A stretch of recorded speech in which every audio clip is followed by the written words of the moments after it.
C'est l'avant-dernier numéro pour le compte de cette semaine de votre émission matinale, Le Meilleur Réveil. Bien le bonjour à chacun et à tous et bienvenue. Nous démarrons donc tout de suite avec la revue des titres avec Shamsdine Badarou. Shamsdine Badarou, bonjour. Bonjour Latifat Kouenou.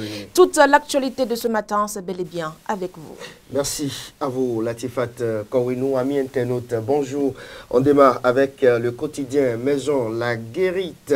Le quotidien La Guérite qui affiche en manchette ce matin. Dégradation d'une barrière anti-véhicule bélier à Konaboué. Nous sommes à Porto Novo et le journal titre le silence surprenant du chef du 5e arrondissement.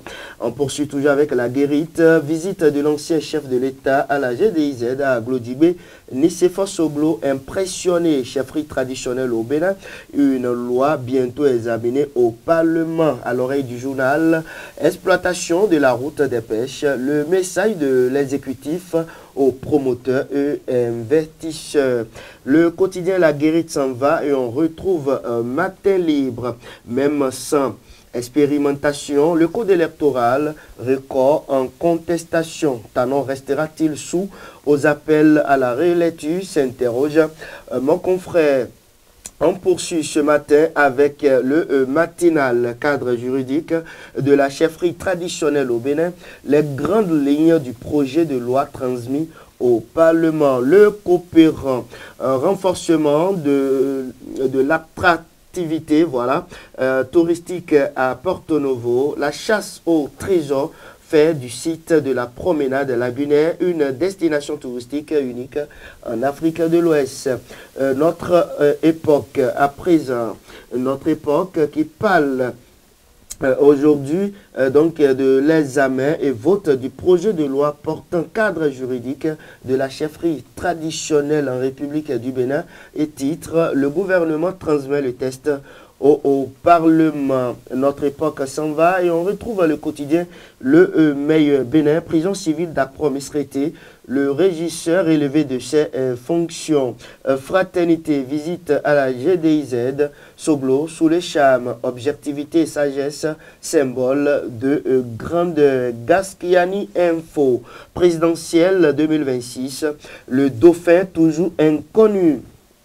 Du coin info, cube bouillon, un exhausteur de goût qui tue à petit coup, s'exclame le journal. L'œil du Bénin à présent à Festival Moussou, un imbroglio judiciaire sous le régime de la rupture, s'interroge le journal. L'économiste, collecte des recettes budgétaires au Bénin, 185,6 milliards de francs CFA mobilisés à fin mars 2024. La Nation, le journal de service public, parle du projet de loi sur la chefferie traditionnelle et placard en manchette, la vision du chef de l'État se concrétise.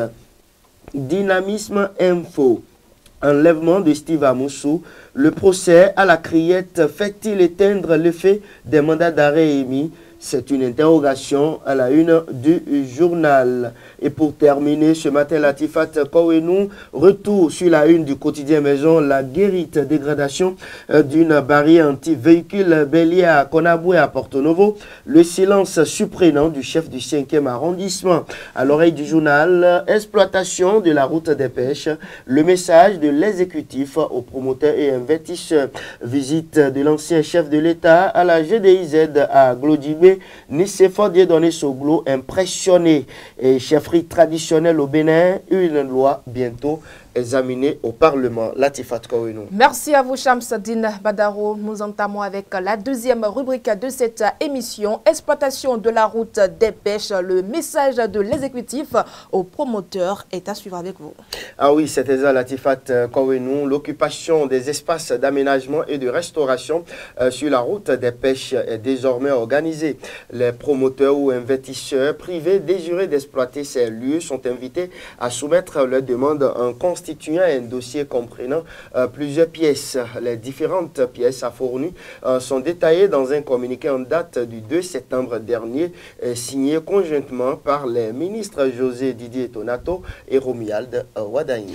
A souligner que les pièces à fournir sont à retrouver dans les colonnes du quotidien La Guérite. Autre actualité, désormais plus de frais de scolarité pour les enfants des AME. Le gouvernement a mis en place la gratuité des frais de scolarité pour les enfants des aspirants au métier d'enseignant AME similaire à celle accordée aux enfants des enseignants fonctionnaires et contractuels de l'État. En outre, les femmes AME bénéficient désormais d'un congé de maternité. Ces mesures adoptées lors du Conseil des ministres du 12 mars 2024 seront mises en œuvre dans l'ensemble des établissements scolaires dès la prochaine rentrée des classes. Le ministre des Enseignements secondaires techniques et de la formation professionnelle, Yves Chabi Kouaro, par le biais d'une note signée par son directeur de cabinet, insiste sur l'importance d'un suivi rigoureux et de comptes rendus pour garantir la bonne application de la gratuité des frais de scolarité et du congé de maternité pour les enfants et les femmes des AME. Je crois que c'est une initiative à saluer. Effectivement. Trafic illicite dans le zoo. 3 vendeurs de produits pharmaceutiques ont été arrêtés. Les Béninois sont tout simplement têtus. Le quotidien La Guérite en parlait justement il y a de cela quelques jours. De faux produits pharmaceutiques de diverses sortes estimés à 115 kg ont été saisis les dimanches 1er et 2 et lundi 2 septembre 2024, respectivement au quartier Zongo, dans la commune de Didia et dans la localité de Pédépo, dans la commune de Ezarado. 3 commerçants présumés propriétaires des produits ont été arrêtés.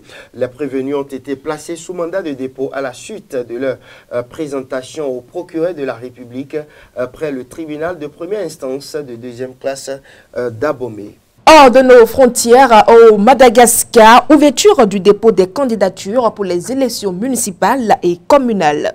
C'est ce jeudi 5 septembre, Latifat Kouenou, que s'ouvre le dépôt des candidatures pour les élections municipales et communales de décembre prochain. Les concurrents ont désormais 15 jours pour remettre les dossiers complets et espérer ainsi accéder à la bataille des urnes. Un dossier toutefois loin d'être simple à monter, tant l'obtention de certaines pièces administratives s'apparente à un parcours du combattant. Loin de s'en vanter, beaucoup ont décidé de jeter l'éponge. Autre information, la Chine s'engage à allouer à l'Afrique 50 milliards de dollars en 3 ans.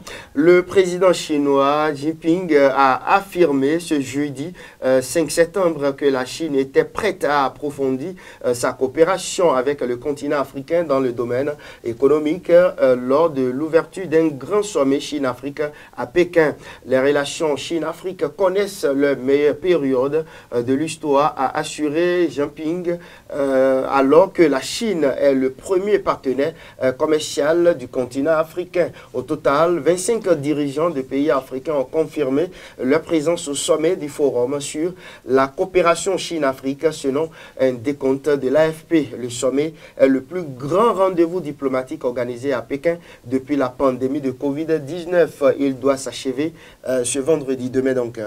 Un carnet noir dans l'actualité sportive. Décès de Rebecca Jett PG, athlète ougandaise brûlée par son compagnon. La marathonienne ougandaise Rebecca Cheptegei, voilà, brûlée à plus de 75 degrés, poussant par son compagnon, est décédée. L'information a été livrée par le président du comité olympique ougandais 4 jours après le drame survenu dans l'est du Kenya. Selon un rapport déposé par la police, son compagnon se serait introduit dans la maison pendant que l'athlète de 33 ans était à l'église avec leur enfant. Il aurait plus tard aspergé d'essence avant de mettre le feu. L'athlète qui est finalement décédé était dans un état critique. À noter que Rebecca avait terminé 44 du marathon, 44e, voilà, j'allais dire, du marathon des Jeux Olympiques de Paris. Vivement que la justice soit rendue. Chamzine Madarou, c'est terminé pour aujourd'hui. Ah oui, merci et à demain. À demain. Oui. Chers amis internautes, quant à nous, ce n'est pas encore terminé, ce n'est que le début du commencement. On se retrouve tout juste après ceci.